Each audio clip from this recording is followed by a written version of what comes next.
So, because we like internet, we actually believe, strongly believe, as you all have said, that that's the future and people should be involved.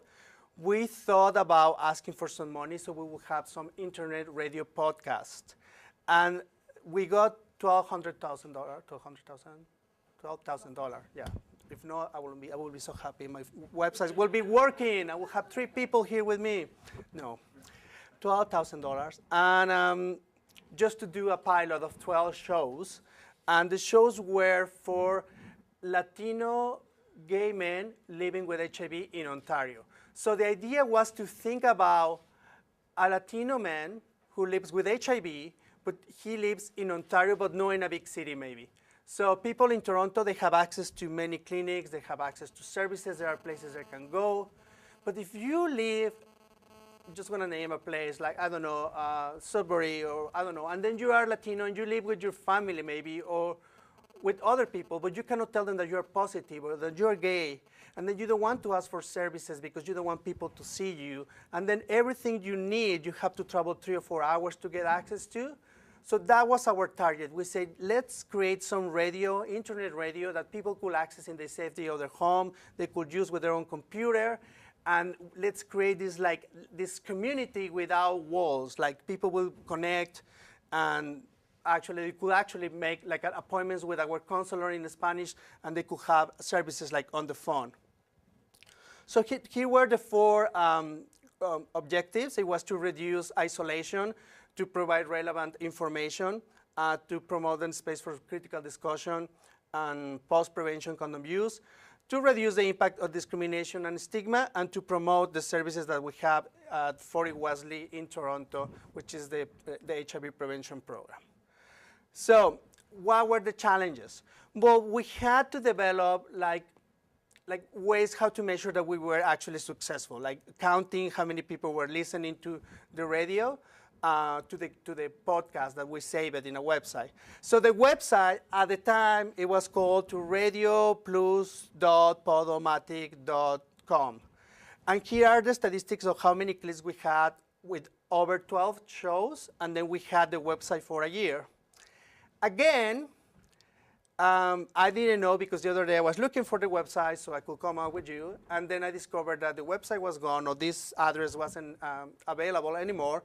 And then I talked to my manager, and he said, well, because we had to pay, and after the project was finished, nobody paid. And I was like, okay, so this is going to be interesting, because this is another project that it was great. We have saved the 12 radio shows, and I have nothing now to show you.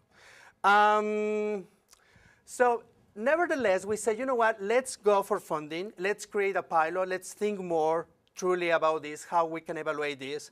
I went to talk to people at the OHTN. I talked to people in conferences. I said, like, you know what, this could be it. Let's get together. Let's get partnerships. Somebody who knows about computer, it's helpful. So we started training people in our intervention that was called Mano en Mano. Now it's called Chicos.net. And then we started doing our own radio shows. And then we were just saving in the computer. So they are saving in a laptop in the office. So here are some of the things that we think are important, that you know this because you've been talking about that for the whole 2 days. Good evaluation takes time, work, and costs money. New technologies add new layers of complexity.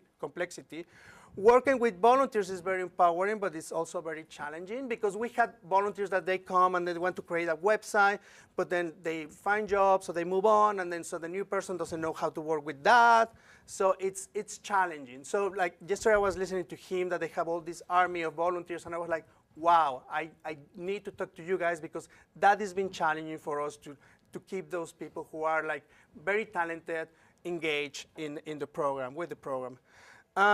Also, the good thing, or the good feeling, is that everybody feels like, yeah, this sounds like a good idea. You should continue ahead. So we have this theoretical framework for the mano en mano model. That's the intervention. Now it's called Chicos.net, because the founders told us that we needed to create something new. So we changed the name, and we added art components. One of them is the radio. And so here are, this is the theoretical model. Basically, it talks about the individual, how the individual is in a race context where it's impacted by the social determinants of health. And then here are the 4 things that we try to impact. We try to reduce isolation. We try to increase HIV knowledge.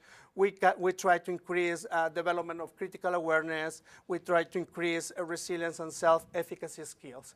All these are recognized as factors or variables that are associated with condom use in literature, mostly from the States, because we don't have so much literature about Latino gay men in Canada.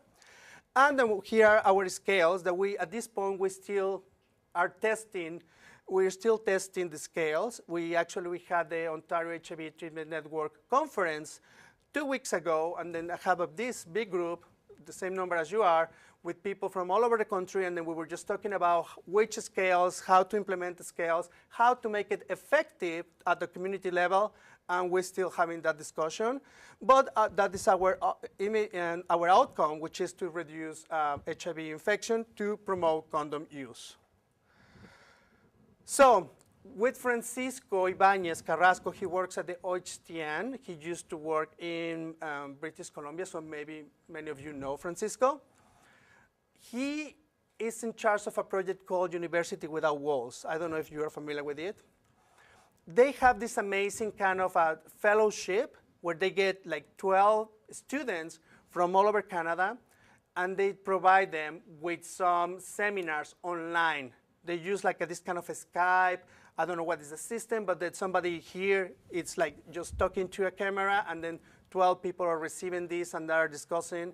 And I thought, you know what? This is great. This is great. If we could do this, if we could get 12 leaders, 12 champions from Ontario, gay men who want to be trained, and then we provide them with these tools, educational tools, and they don't have to travel to Toronto to do that, that could be it. We can create this army of people who are skillful and who actually could come back to their communities and talk about safe sex, and then we can cover Ontario, first Ontario, and then Canada, and then the world. So we think very positive about this.